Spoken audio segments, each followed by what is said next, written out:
You're listening to the Paranormal UK Radio Network.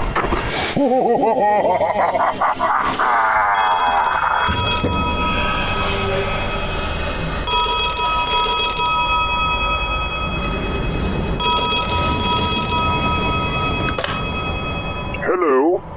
Is that the famous astronomer, Sir Patrick Moore? It is, very much so. Any news on the space front? Quite so. Elon Musk has just designed and developed 5 gigantic, state-of-the-art rocket ships. All members of Parliament, along with the American Senate, have first-class tickets aboard them, you see. They're told they're going to the moon. Told? Where exactly are they going, Sir Patrick? The new anomaly discovered recently astronomically. A huge black hole.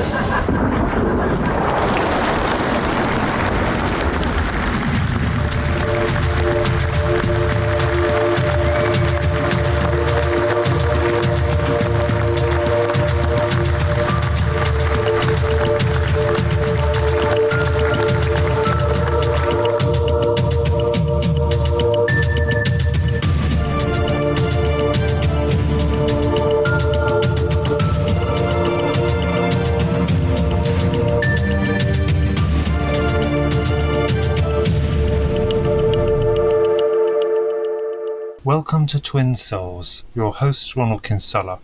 Twin Souls is part of the Paranormal UK Radio Network, created by Irene Allen and Mark Johnson.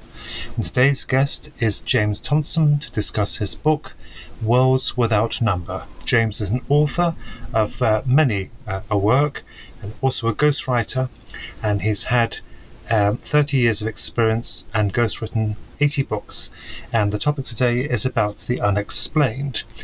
Before we proceed, Philip and I will be attending the Festival of the Unexplained on March the 11th to 13th, 2022 at Bosworth Hall.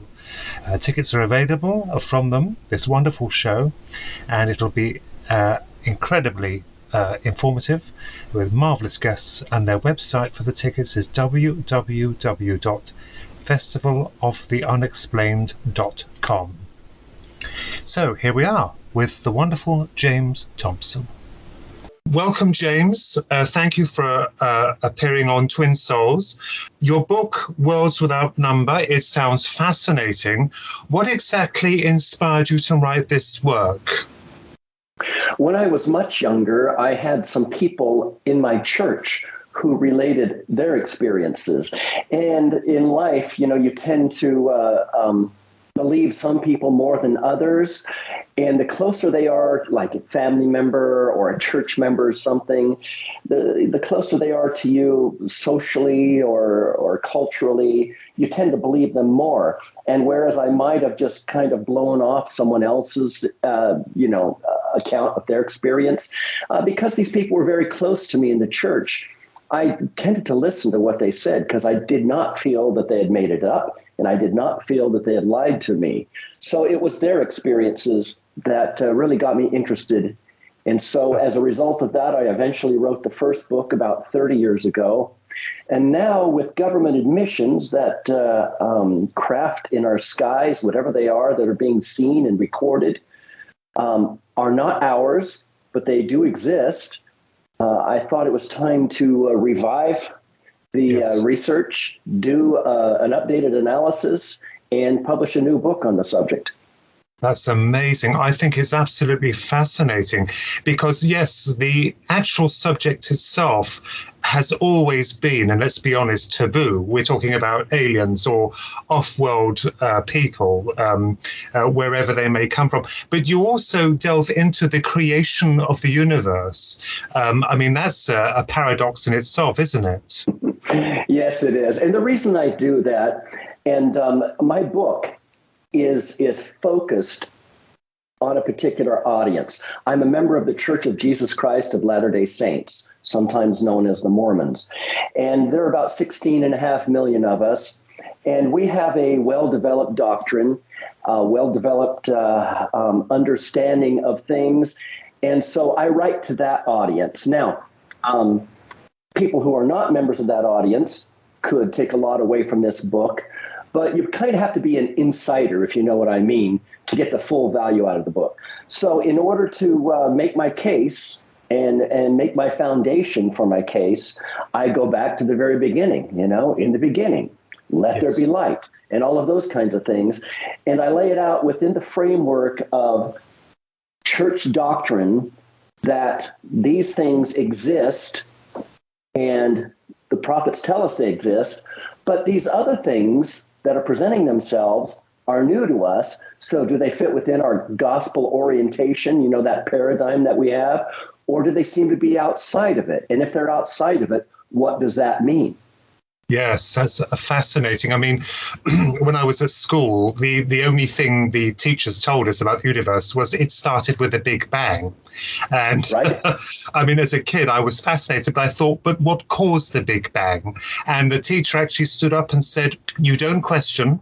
You just accept the fact it happened. There was a big bang. And I thought, well, you have to have cause and effect. Even if it's from a godly mind, there must be something behind this.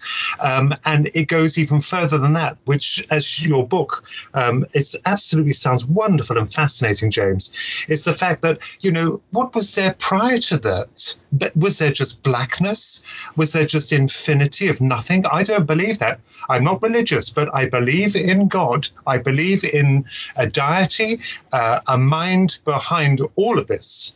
That because when we look at the earth, it's so incredibly, fantastically in order. It's as if it was all by design.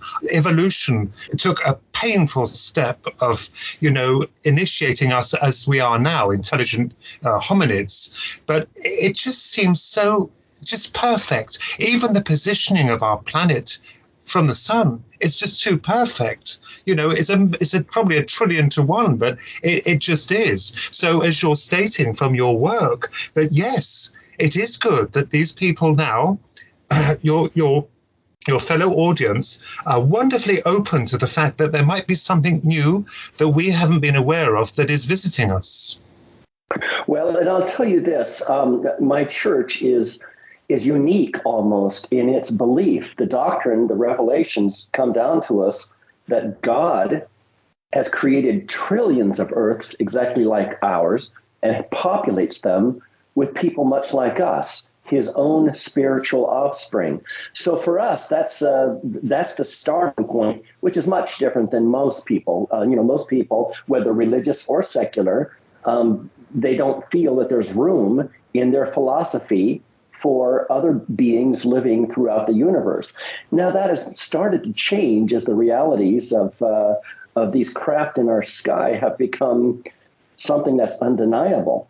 And so 30 years ago, when I wrote my first book, you would get it both from the religious side and from the secular side, the scientific side, that it's impossible. Therefore, it doesn't happen. And so when someone like you or your brother has your experience with the unknown, you hesitate to tell the experience because there's a great deal invested in keeping you quiet and mocking you and, in public derision if you tell your story about what happened to you. Yes, that's absolutely true, James. You've nailed it there, because it took many years. I mean, I was 13 when I saw the so-called doctors, although some brilliant people I know now suspect them to have been screen memories, perhaps put in place to keep me comfortably subdued from the fact that they were from another realm. So absolutely. And also we not only added to this, we then move on to the argument of whether they are good and bad. And you made a good point there, James, when you stated that that God produced thousands of other civilizations in our image, or in his image, but they look different. It's quite possible, as I've speculated myself, that these perhaps are not the true McCoy visiting us. Just as we send probes to Mars to look at it and to act as our eyes and ears, these advanced civilizations could go a step further, and the robots look nothing like us, so they might be able to produce synthetic robots or biological little men to act as their eyes and ears and send them out. I don't see any reason why that's not possible, so they're more advanced. We hear that quite often, that the small grays that we hear so much about and that you and your brother have encountered are actually these biomechanical, for want of a better word, robots. Yes. That, they seem to be extremely advanced in a way, but they might not be beings at all. They may just be created industrial products. That's right, yes. What gave rise to suspicion with that is the crown jewel of the UFO phenomena was, as we all know, the Roswell Crash of 1947. I know it's steeped in controversy. Most of it is because if it's covered up. You wouldn't blame the military for covering up. You couldn't.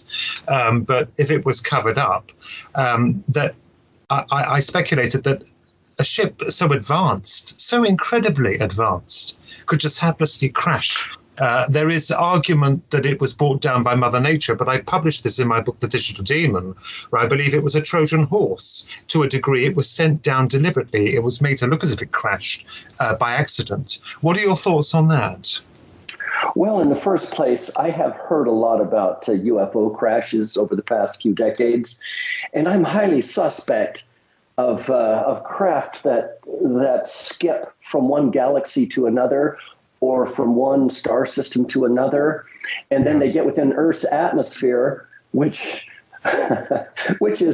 must be like a paradise compared to the bits of matter traveling at 20,000 miles an hour through space. And as soon as they get here, they crash. And I've heard of like up to 75 various crash sites of UFOs, and I'm incredulous. I just don't think that people with that advanced of technology and of navigational skills would have so many crashes. I mean, it's like it's like teenagers getting behind the wheel for the first time. It just doesn't make sense to me.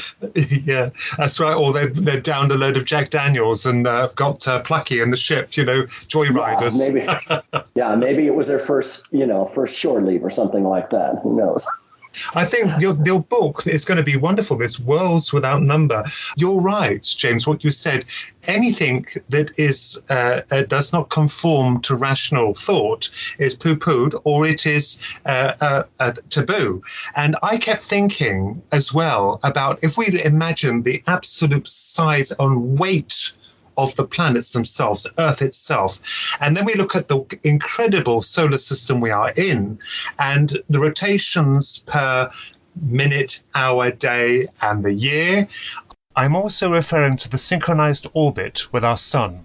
I kept thinking to myself, well, that's not fast enough to keep us heavenly in sync with everything. The gravitational pull is not strong enough to hold us. So I speculated that space is even far more grander than we came to realize, because I did publish this in a book in 2012, Twin Souls, whereas we could look upon space itself. I mean, most of it's based on dark matter, they're now realizing, whatever that is. But I equated it to more or less like the mass of our oceans. You see, you could put the greatest weight in the ocean and it will hold up, So space is rather like our ocean. Whatever this is and what it's made of, its compound, it can hold planets as light as feathers, What's your thought on that? I mean, I think this is going to be wonderful, because this is creation via mind. Nothing is accident. Nothing is accident. I think it's absolutely appalling when people just stare at you and you ask them a question. Oh, it's just an accident. Nothing is. Nothing is an accident. Well, we have this saying, and I listen to both sides of all arguments, and sometimes I come to my own conclusions and sometimes I don't, because we just don't have enough data to arrive at conclusions. But for those who keep telling us it's an accident, I love this this analogy that's used, that, look, if you walk into the woods and you see a cabin there, it probably didn't assemble itself out of nothing. You can be sure that if it's there, an intelligence formed it and created it and put it together and constructed it. And it continually tell us that everything is just an accident. And it's such a, as you have described it beautifully, we live in a marvelous universe where this dance, this beautiful setup of galaxies and solar systems and how they all swirl around one another and the gravitational pull on one another. And now we're just learning about quantum mechanics, where it's not just gravity that's controlling planets and particles and people, but there are influences throughout the universe that are very much connected throughout the universe. And, we start learning about this underlying matrix, and we have scientists scrambling, trying to figure it out, with string theory and all of those things, yes, that everything really is connected. And as you say, it's like, you shouldn't describe space as emptiness with nothing there, because it really is more like the ocean with all these things floating in it. And yes, because the elements that make up the planets and the stars and all the inhabitants of those planets, those elements are something real, and they didn't come from nothing in an instant. They are eternal. They've always been here, but now through a process, you become you and I become me, and the earth becomes the earth. And this is happening throughout the immensity of the universe. And it really is, it's a beautiful thing. And it didn't just happen out of nothing. I absolutely agree with you there. I mean, to lend credence to our space friends, you will have the good, the bad, and the ugly. We have that with people. So you have perhaps the good ones, the bad ones. It's just, let's hope we have the good ones visiting us, although some of them I don't think are. But as I said, that could be said about the free will we have. We're given free will. We could be wicked and we can be beautiful. They may have the same attributes, although they're just technologically advanced. But could be. there is a point that one account that I found absolutely amazing was the Betty and Barney Hill case of 1961, I believe it was, in New Hampshire, where they were the aliens weren't horrible to them. They landed and they took them on board, and they showed them a number of things, and they showed Betty a star map. And she remembered this star map, and it was a constellation that was quite unique. At the time, no astronomer could define or to even reach it. But it took Marjorie Fish later on to actually confirm this configuration to be completely unique and real. So when the leader had showed Betty this holographic star map back then, at that time, only later on did they realize that they found it and it was real. So this is beautiful, your book, to actually open up. I think this is wonderful because it's needed now. It is needed now. Your book is for now. As you said, it came about through a very reluctant admission, I would say, from the powers that be, a reluctant admission. They've had to do it because, let's be honest, they've been covering the subject up for decades. Perhaps they fear reaction, as was portrayed when Orson Welles, I believe, was broadcast The War of the Worlds, and you had people running in terror through outside invaders. So perhaps they thought along those lines that the people would still be the same, but we're not. I think we're much more settled in the fact of actually having brothers or sisters out there who we would love to contact. Yes, there will be shock when they arrive. Yes, there will be surprise. Yes, there will be anger. There will be controversy. But if they come, I tell you what I dream of, James. I dream of a day of pulling back the curtains, and you can see these ships everywhere, and they announce that they are here as friends. Let's hope they're not like the Kenneth Johnson version of V, where they're deceptive. But the things they could teach us, although I always thought this, the creator created them as well. They're going to be, I think they're not going to know that inwardly themselves. They'll probably know about it not being an accident. There is a greater source behind them. but their own science and technology can help us to such a degree. You know, they can push us forward. The only trouble with us at the moment is that, let's be honest, the human race is well, how can I put it without offending anyone? You know, today it's like you're in a straitjacket. We are wicked. You know, not everyone. I'm not painting everyone with the same brush, but it's these leaders that, you know, we hear of now. Even there's unrest between China and the US, and we have Russia, and I think, oh God, here we go again. This is Germany all over, you know, and there's going to be another war. You know, it's worrying. So it would be nice if these brothers or sisters of ours, if they did arrive, it would be monumental. And I believe the Vatican, even the Vatican, have stated that they will anoint them, they will bless them, which I think is lovely, you know, in a time where it's much needed. But what are your thoughts on that? I want to ask you, do you think we'll have contact, universal contact, anytime soon, James? What are your thoughts on that? Well, let me go back to the first subject that you brought up in this section, that of our governments telling us what's really going on. I think that's key to understanding where we are. In the first place, you referred to the Orson Welles' War of the Worlds. Of course, that depicted an attack from a group of people who happened to be in spaceships. But yes, depicting an attack from anyone, you know, suddenly throws us into this crisis. And that's what happened there. I think that if people then or now were to hear, hey, you know, there are visitors from another planet and they're here to help us and they're here to be our friends, I think all of the emotions that you described would last about 3 minutes. And then people would say, oh, okay, well, this is our new reality. Let's move forward.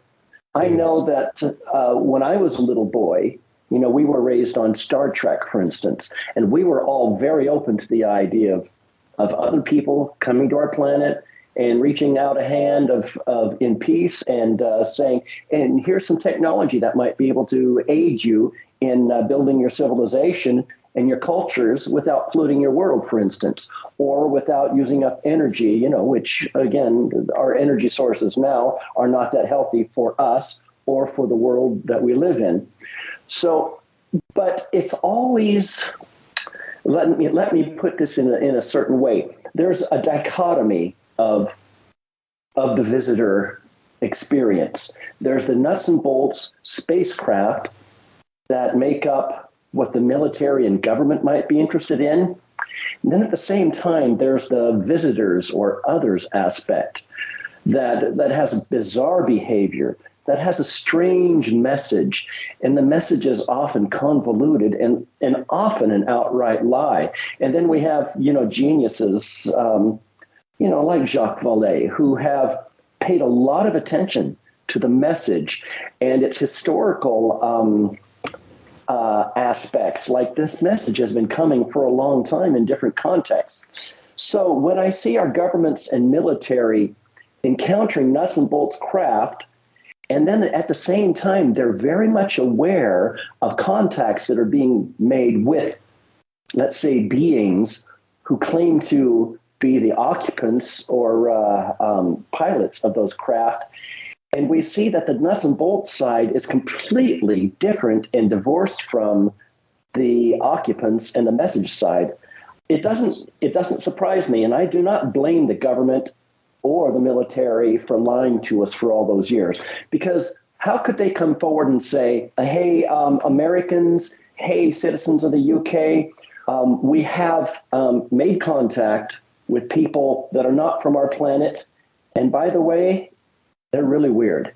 Yes. You know, they talk about intergalactic messiahs. They talk about you know, principles of spirituality that are very foreign to us. We catch them lying all the time. We catch them masking who they really are. They appear to us at times in one form and at times in another form. And in many aspects, most of them tend to look more like the demons of old than they do space brothers arriving in sleek ships. Yeah. So I don't really blame them for trying to keep a lid on it, because it is so bizarre. And And at the point where you must marry the nuts and bolts aspect with the visitor aspect, it becomes very dicey. And I can see why they have kept a lid on it as long as they could.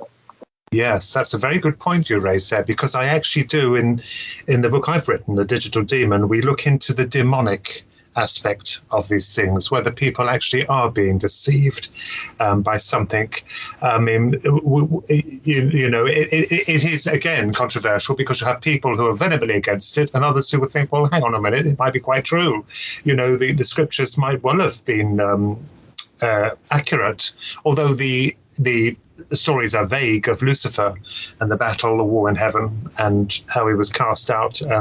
It could be possible that Lucifer was not sent into a hole, as people imagine hell to be, but perhaps an interdimensional prison, you see, with fallen angels with him. It goes on and on. But you're right, absolutely. You just touched on a point there where they do look rather demonic. We can say this here because the children don't listen to it. Cutting up cattle. This is a reality.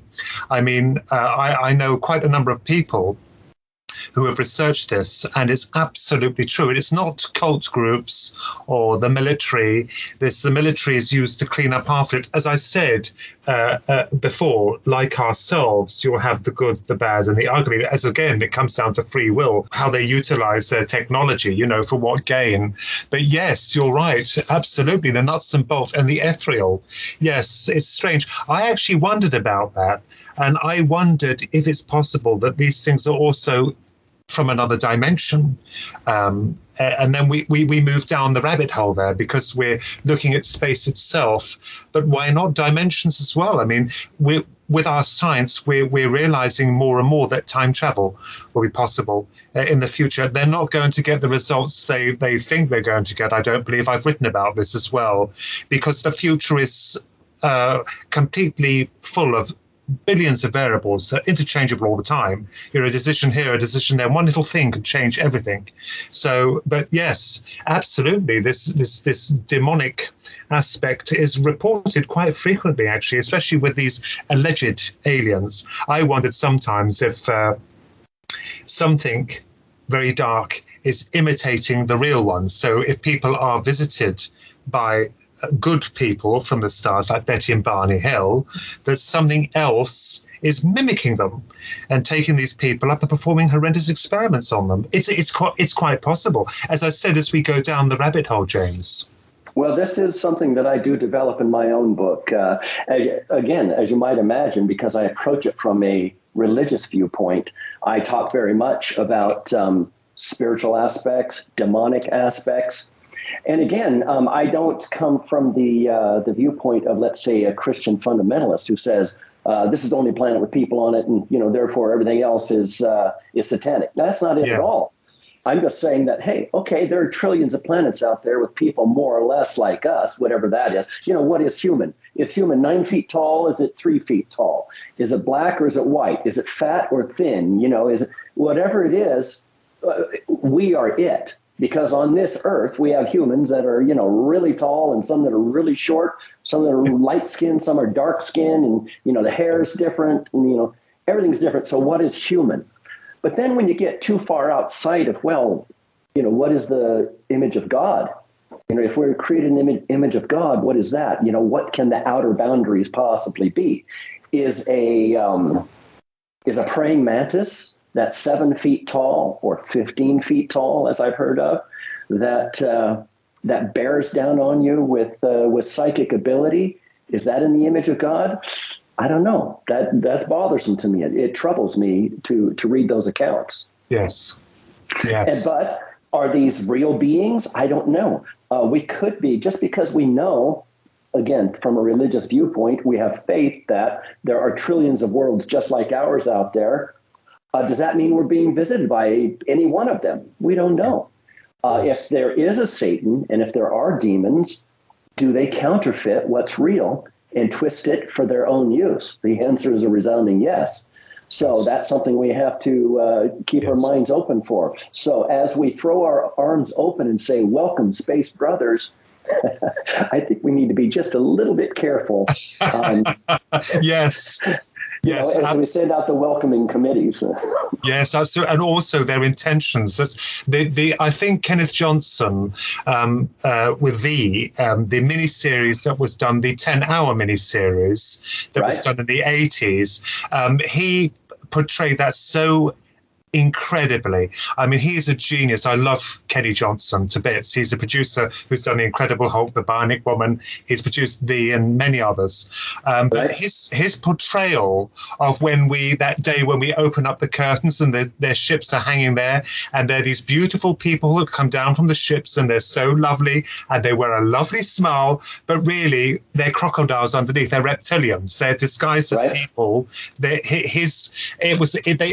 Earth under them became a fascist state. So their benevolence and their kindness and their generosity, behind all that, there was a secret agenda, and that was to harvest us as food. So what he did was he made us aware. To serve mankind, right? That's right, in a nutshell, yes. But it's a cookbook. But in a way, what he was doing, as they were doing as well, was very cleverly arming us with caution, that the brothers and sisters of the future will be armed with caution, that if these, as you said yourself, James, rightly said, if they arrived, we must be careful, because it could end up, I mean, Professor Stephen Hawking's the genius. He actually stated that, we have to be careful. We're transmitting messages out freely. It's like a broadband haven now. We have to be very careful who we're inviting to dinner. I think he's very right. Yeah, but I believe there are good ones. Well, there may be, but we don't know. We don't know if there are bad ones. We don't know if there are good ones. Maybe it's just one thing that's presenting itself in different guises. We just don't know, and that's the whole thing. And I think if the time does come when we start interacting with them, the Reagan policy is probably the best one. Trust, but verify. The inequality of power between us and them, I mean, their ability to have anti-gravity field generators, for instance, is light years ahead of our technology, so we would be powerless, essentially, against them. Absolutely. This is what I love about your book, Worlds Without Number, is the fact that you look at many aspects of this. This is what I love, James. I'm not tunnel visioned with it. Philip and I are not. We're never tunnel visioned. We look at every aspect. It's like a jigsaw puzzle, and you have hundreds of pieces, and you're trying to put these little pieces together to form a coherent picture. Whether we will get it or not, I don't know. But it is wonderful that you yourself are publishing this book that delves into this. And I'm so glad that more and more people are now open to the possibility. I said, what they are, we don't know. I can't tell you. The encounter I had back in 82, and Philip certainly when he had his encounter, I can't tell you what they were. I didn't get a good feeling from them, James. I didn't get a good feeling at all from them. For example, as you stated yourself, we have seen them. They were forceful. They weren't nasty, but it was like being gripped in a spider's web. Not physically, but literally, mentally. I couldn't move. I was their prisoner. They were going to do what they set out to do, and nothing on heaven or earth could stop them. And, as a child, I didn't realize the enormous power they wielded. It's only when we grow up because this is scarred in me for good. As I said, it may be a screen memory to something even perhaps more horrendous. This will be determined when I have hopeful regression by a professional. But this would suggest a power that is quite malevolent. And, Philip Mantle, the famous British ufologist, he wrote a book called Without Consent. Well, that's exactly what it is. You're taken without consent. And what they do to you, this is another thing that we look into is, they've got so many people stating they're hybridizing people. I don't doubt it. I'm not going to argue about that because we don't know. Or they're preparing us for a new order. They're preparing us for contact. It goes on and on and on, but I'm not sure myself. I'm always suspicious and skeptical. It doesn't tarnish my character. It's just as you get older, hopefully you become a little bit wiser. As you said, we have to be guarded about what we're dealing with or what is interacting with us. And I think at the beginning of what you said, you gave us the reason we have to be guarded. You said, it's like 100 puzzle pieces that we have to put together. Well, you know why we have 100 puzzle pieces? Because they present themselves in 100 different ways. They are not consistent in the way they present themselves, and they're not consistent with what we traditionally think of as truth. They are deceptive from start to finish. And let's take your experience. They appeared to be something benign. They're doing you a favor. They're performing some kind of medical procedure, and they're telling you, we're doing this to you as a favor. Okay, is that true? Is that the feeling you got from them? Did they ask your permission? Did they say, hey, you have this problem, we're going to fix it? How does that sound? There's no concept of free will, which takes us right back to this demonic thing. I mean, free will comes from God, and Satan does everything he can to take away free will and foist his will upon us. I pick up a piece of the puzzle, I look at it, and then I put it down, and I pick up another piece of the puzzle, and I look at it, and as I try to figure out how they fit together, it's hard to find anything cohesive other than the big message seems to be they are deceptive. If nothing else, they are deceptive, and that's almost universally true. Absolutely. I'm so pleased you said that, James, because I have seen enough accounts to last a lifetime of people keep stating that these things, the Greys in particular, the Greys, are of peace, and you hear of them, their concerns for world peace. Well, that's a contradiction, and I'll tell you why, because I published this as well. Was when I researched the UFO phenomena, when I began to seriously research it, I was always confused at the fact that in the 50s and 60s, certain contactees would be taken by them, and they would keep relaying their concerns for world peace, these alleged aliens. They kept harping on about their concern over atomic and now nuclear warfare. Well, my argument is simply put, what they were expressing to the abductees was this monumental cosmic destruction of the Earth and the poisoning of everything. Well, if they were so concerned, let's look at this logically. And from a human point of view, people say they're aliens. They would think along our lines. They're very intelligent. They know. It's that if they were so concerned to save us from blowing ourselves up using all this atomic energy, now nuclear, all they need do, as apparently has been proved, is to shut them down. And then we build more, they shut them down again. We think, well, we don't know what's doing this. We can't build them. There's no way we can proceed with this. We're beaten. They haven't. The people who say that the silos or nuclear silos have been shut down, only temporarily. It's a trick again. You're right. This is a trick. It's like playing cat and mouse. If they were so concerned, they would shut them down completely all over the world. They can do it. They haven't. And this message has evolved also into one of, well, now we need to take care of the planet. Now there's all kinds of instruction coming from them about how bad we are and not taking care of our planet. We're polluting and things.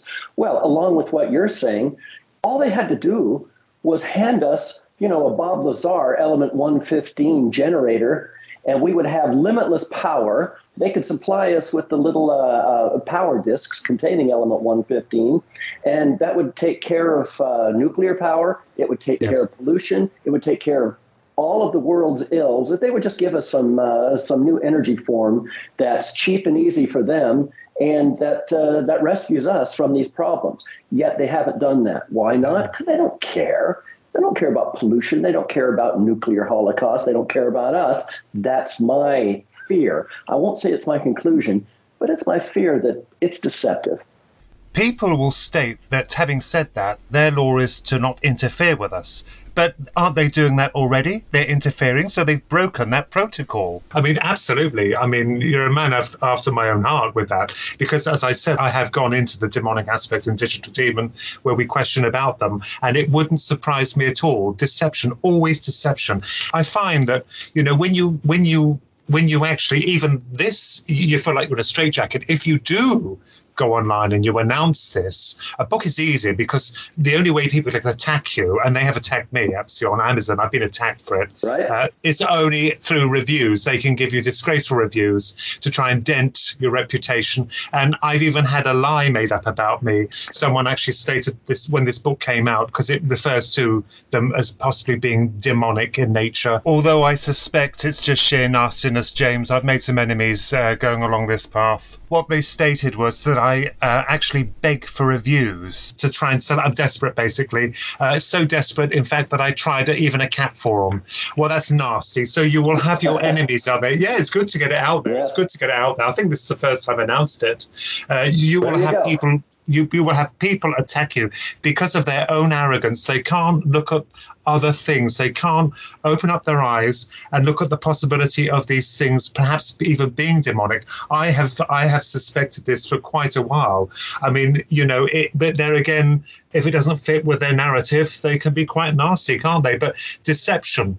That's what you've mentioned, deception. Yes, absolutely right. And you stated it again quite rightly, James. You said that there's so many different faces of them, so many different ships. They're altering their appearance to try and convince the abductee of, they're unique in some way or other. The doctors, yes, that's right. They appeared to me as just that, because it was an authoritative figure. I was frightened in their presence. They weren't nasty, but they were forceful. And this operation they were going to perform, he even actually stated it was an operation. And when they chucked me back out and sent me back to my room, in a nutshell, they projected a hologram or a mirage of a Cheshire cat, the head of it. And it took me 30 years to work out the nastiness, the complete rounding up of this goodnight kiss of this Cheshire cat from them was to actually... So if I go and see a psychologist and told them that, oh, by the way, they showed me the Cheshire cat, oh, hang on a minute, they'll say, you've been down the rabbit hole. You're just getting confused. This is Alice in Wonderland. You see what they did? Very clever. It's abusive.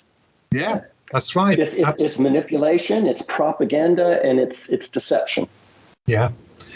And now you've been writing for 30 years. Is that right, James? You've been writing for 30 years? Well, here's the thing. I am a writer. I used to practice law, then I became a full-time writer, and most of the time I'm actually a ghostwriter. I'm hired to write books for other people.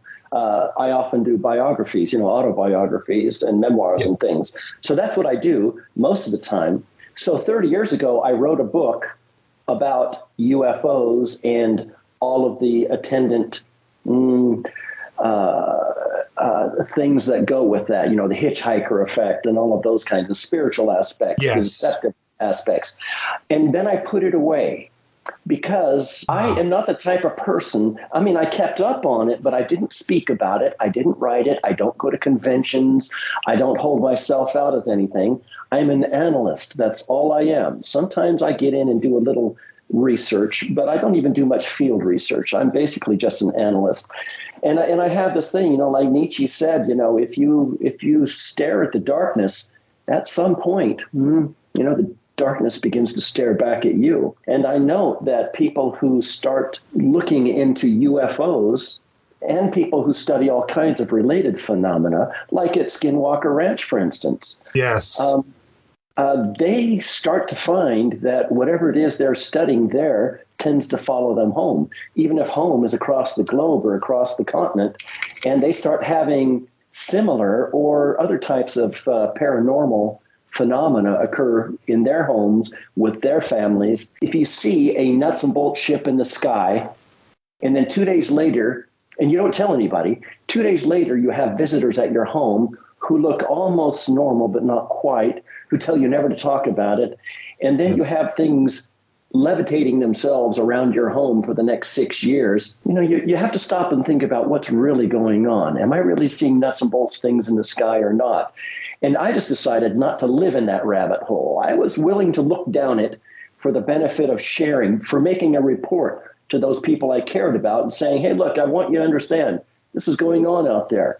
But And now 30 years later, I think it's escalated to the point where I needed to update it because we have a whole new generation of people who didn't read that book. That book has been out of print for, almost 30 years. So I decided to update the material, rewrite the book, bring my best thinking, over 30 years of thinking about it, but I have not been writing about it for 30 years. I have purposefully avoided writing about it or speaking about it because, again, I think that when you notice it, it notices you. Yes, absolutely. On our level of thinking, you also hold a Bachelor of Arts degree in Humanities. Yeah, you have a Juris Doctor degree. Yes. These remarkable credentials for you. So I think you're the perfect gent to actually look at this from a new perspective. And this is why I'm so excited about your book being published. You mentioned Skinwalker Ranch. Yes, on top of that, the absolutely a massive amount of different creatures spotted. I do believe there was, which was very disconcerting, a 6-foot-tall wolf that approached the family when they first moved onto it, the new family, into the ranch. And he moved towards the family, but he was more interested in the cattle. Now, this was like they could even smell it. When they tried to shoot it with a shotgun and God knows what else, they couldn't kill it and it ran off. Now, this is supernatural. This really is supernatural. They pursued the wolf. It did retreat eventually. They pursued him and his tracks just vanished.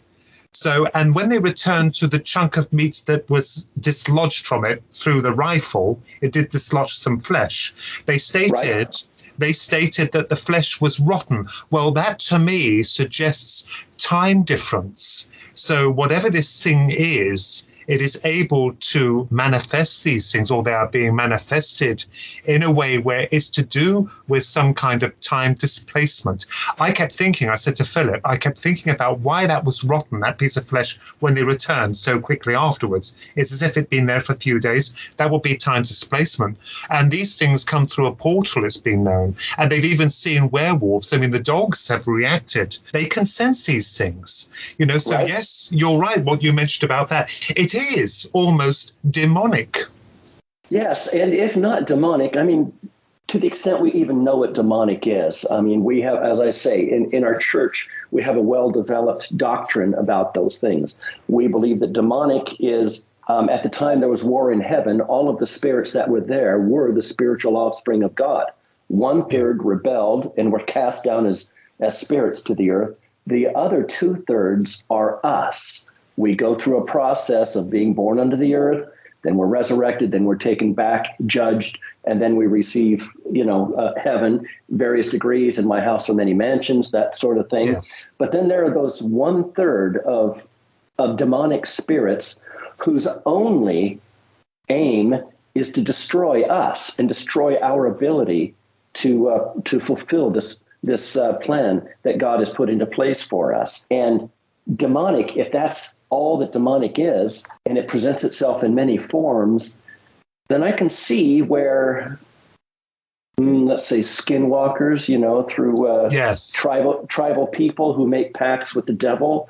Yes. I have had religious leaders who serve missions among those people, and I share this in the book, who have seen young Native men with very evil looks on their faces, chasing their car at speeds in excess of 60 miles an hour and chased them all the way till they left the reservation. I've had men in the church, priesthood leaders of the church, share those experiences with me. And also, I forget his name, but there's a tribal police chief here in the Arizona area who is frequently invited onto some of the paranormal shows, who says the same thing. He and his people have seen those very same things. So whatever it is, it appears to have some contact with demonic spirits. Yes. But again, it would be short-sighted of us, and we would have horrible myopia to say, well, every light that we see in the sky and every craft that comes down and we see the lights going around it, we see the landing gear come down and we see people walking out of it and waving at us. Do we just dismiss them all as demonic spirits? I don't think that's what's going on. Although yes. I do think that demons know what's available in the universe. They know what's out there. and they counterfeit it and make us think that things are happening that aren't happening. And that's why the scriptures refer to a great delusion in the end days, I think. And we can only speculate about what the great delusion is, but I think that there's a lot of delusion going on and a lot of deception going on. I've given thought, because I do believe we go on. I believe in God. I believe in a supreme deity. I always have as a child. I've always believed in God. I'm not religious, but I've always believed in a God. I've maintained hopefully moral standards. You know, you'll be good to your fellow men. I follow the rules. Okay. And the one thing that confused me, what reincarnation, but I kept thinking, if we do reincarnate, if we come back, well, a point that interested me was that why can't we remember that we're immortal, eternal? But there's a problem with that, you say. It came clear to me that if we were in the physical now, as we are in the flesh, and we were made aware that we are immortal, if we had a bad day, a very bad day, or we got into a position where we couldn't get out of a very bad situation, we wouldn't hesitate, armed with that knowledge, of putting a gun to our head and blowing our head off. Imagine that on a global scale. The earth would be in utter chaos. So yes, I understand what you're saying. Yes. Again, I do not believe in the recycling of souls. I believe that the humans, as children of God, have a very direct course, and that there's not a recycling that's in it. Okay. And I address that in my book. Even let's say reincarnation is not a true principle, but from what I've said, we at least have one cycle that we go through that's exactly like you've described. The question becomes, well, why can't we remember being spiritual offspring of God and living in his presence for millions of years, preparing ourselves to come down to this final place of education and trial before we receive our eternal inheritance, whatever it might be. You know, this is Earth school. This is Earth test from a spiritual viewpoint. And I agree with you completely. A veil is put over our minds, a veil of forgetfulness, so that we can exercise faith. Because if we're not exercising faith, if we're exercising knowledge, then the test is invalid. Yes, I absolutely respect you on that. Absolutely, James. And you know, the prophet of the Restoration, Joseph Smith, he said, look, I want you to understand, of all of the degrees of heaven that follow this life, there's the very lowest that horrible people will eventually inherit, thanks to the death and resurrection and grace of Jesus Christ. They will inherit that lowest kingdom of all kingdoms. And I tell you now that if you could see what it is and experience it, you would kill yourselves immediately to get there, because it is so much better than anything you can imagine. But he said, I just want you to stop and be grateful for the veil of forgetfulness so that we can't see what that is, because God has something so much better in mind for you because of his love for you. He wants you to have the types of experiences and the type of existence that he enjoys. And the closer you get to that in the eternities, the better you have spent your life. And I think that answers what you're saying. That's why we have this veil of forgetfulness, so that it can be a true trial of faith, whether we will do the things that are right, as you say, even not knowing for sure what follows this life. Yes. If we will exercise faith and do what's right when confronted with, you know, hey, I could take a shortcut and I could hurt people and I could make my life better, you know, like so many people do. But I'm going to exercise faith that there's something better, that there's something higher in this life and in the life to come. And I'm going to hold out for that. I think that faith and that veil of forgetfulness keeps people from just, you know, killing themselves and starting over, you know, kind of like hitting the reset button. That's a very good point. You know, it's funny. I also kept thinking about when we were younger, and I remember my childhood. Absolutely. We weren't indoctrinated with manners. All right, we had school and we had our parents. The morals were there, but we didn't need to be taught to just, let's just a fictitious element here, to snatch a gun and shoot someone. When they blame this on video games and violence on TV, it is nothing to do with violence or TV. This is inhibited morals. We are inherent with goodness. I believe that we are born innocent and we are good. It is just the trappings of others that can lead people down the road. It's nothing to do with TV or video. All right, they may not help, but my goodness, they must be pretty shallow or gullible to actually believe that a gun can't kill someone if you aim it at, what I'm saying is this is alien to me. This thought, what I'm seeing on the media is like, well, they always blame something to make them a victim, where we should really answer to ourselves. You see what I'm saying? They blame it on something. I agree completely. But people are inherently good. I mean, they tend to be.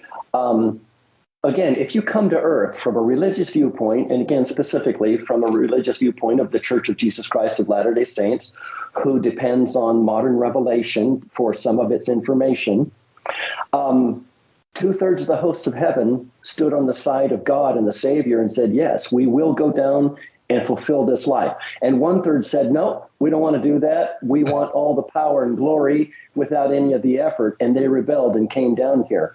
My only point in saying that is that the 2/3 who stood on the side of God and the Savior and said, yes, we will go down and fulfill the purpose of our life, they've already shown their goodness. They've already shown that they are willing to choose the right. And as you say, so when we arrive, we're innocent, we're good and kind. But once we get down here, all bets are off. Influences yes. by other people. But all people are judged according to the opportunities they had. I mean, if you were raised in the home of Adolf Hitler and were taught things that weren't very helpful for your eternal spiritual progress, Heavenly Father takes that into mind. And that's why we say, don't judge anyone, let God judge, because God takes all of those things into mind. That goes to show what an understanding being he certainly is. That's quite beautiful, because yeah. And I will state this for the record, that when I was with my grandmother, Philip and I with our grandmother, we passed a church. There was in glass there was a beautiful face of God.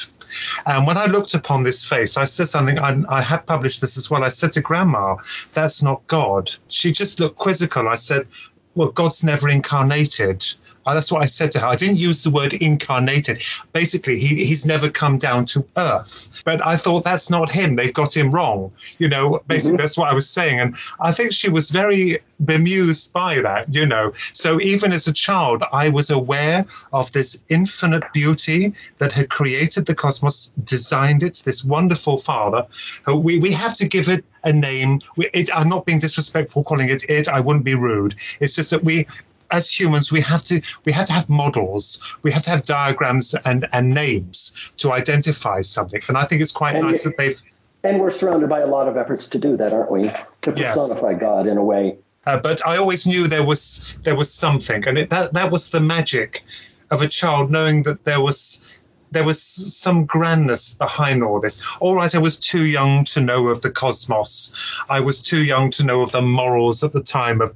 The arguments said and against the Lord, but I always inwardly knew that there was a power beyond man's, and that this had been created, that we were under this magnificent beauty of the cosmos and the earth.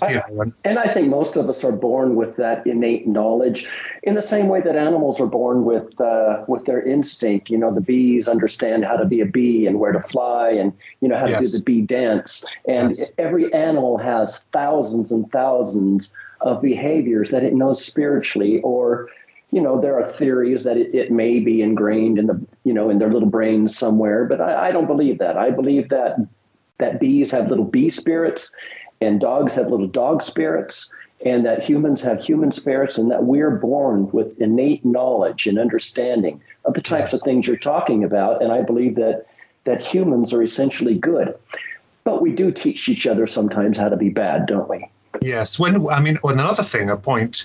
That's right. Another point is when we were children, everything seemed more magical, colours, smells, tastes. It was magical things. I mean, if you've got a magazine, the feel of the cover, the smell of it, and as we get older, I think as we adapt into this world, we tend to lose that magic. So if this magic is from the one, then my goodness, it's going to be absolutely a blast over there. I can tell you. I can tell you that, James. Well, there are a lot of competing interests in this life, spiritual and otherwise.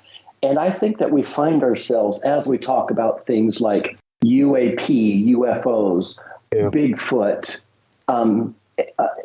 all kinds of phenomena, whether it be, skinwalkers or interdimensional visitations, others who present themselves in myriad forms, whatever it might be. I think that we have to kind of stay close to the source of truth and kind of use our best discernment to figure it out. And I don't have the answers. I mean, I'm not a genius. I'm not the oracle of God on earth. He hasn't told me what's going on. But the best you and I can do is use our best senses that God has given us, that we live by every day anyway. We sense danger as we walk down the street or as we look up into the sky at night. We sense goodness, we sense kindness, we sense all kinds of things. And all we can do is bring all of our knowledge and all of our abilities and all of our power of discernment to these various creatures and entities that present themselves in various forms with various messages, and just try to use our best thinking of what they truly are. I'm not the type of person who just dismisses them. There are a lot of people who just dismiss them and they tell themselves they're emotionally and intellectually superior to me. That's fine. I believe in angels. I believe in spirits.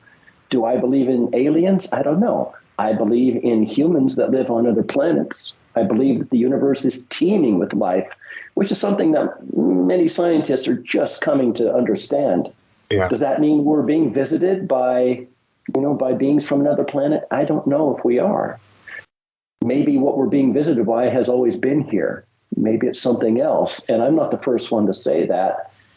But looking at it from a spiritual viewpoint or from a longer viewpoint than just the last few hundred years, I think there's a lot we don't understand, a lot we don't know. And a scripture that I rely on heavily in my writing is that, God's ways are higher than our ways in the same way that the heavens are higher above the earth. I think that we are just intellectually stymied. I think that we're just not very bright, and we're in the kindergarten of learning what's going on around us.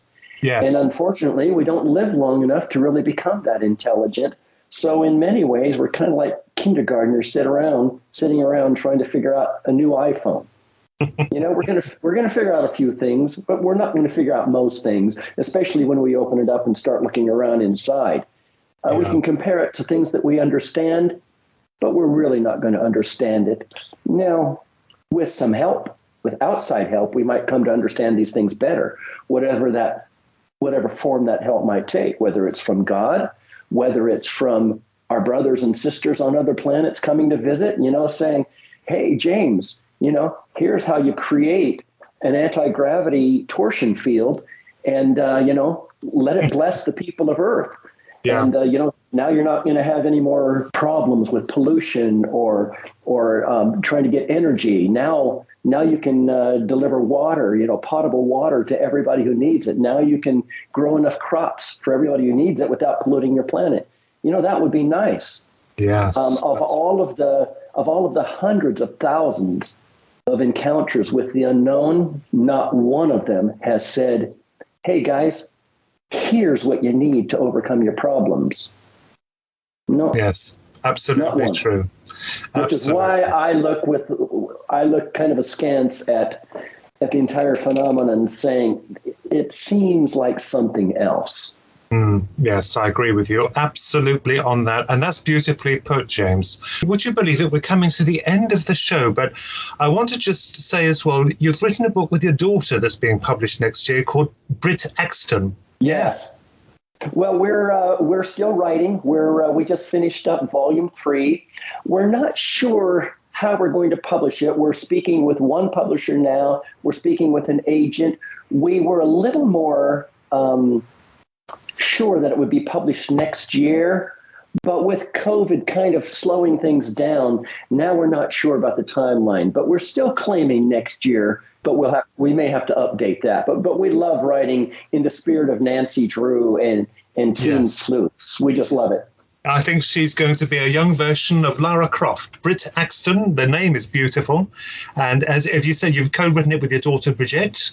Right. Bridget's at BYU Hawaii studying psychology. She's going to be in the study abroad program this next semester. She'll be in London. Now, James, would you like to any contact details or any promotions you'd like to add before we close the show?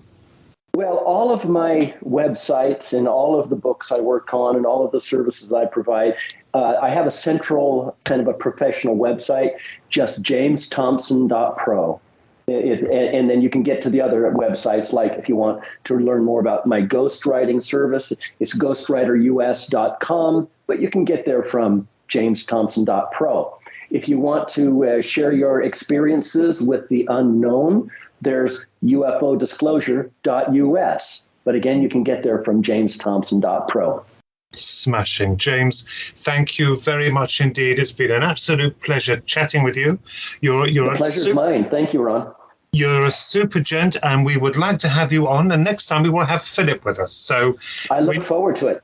Yeah, when your book comes, when it's published, Worlds Without Number, when is that coming out? The Worlds Without Number. Right. We're going to have to. It can be pre-ordered now, though. I've put it on my website. My publisher is saying get people to pre-order. So you can find a link now. Good idea. Absolutely wonderful. Well, we'll order that. We'll pre-order that. And this is, ladies and gentlemen, this is Worlds Without Number by the wonderful James Thompson. It is a fascinating book looking into, I'm pleased to say, many aspects of the unexplained and the universe itself. And thank you, James. It's been a pleasure having you on.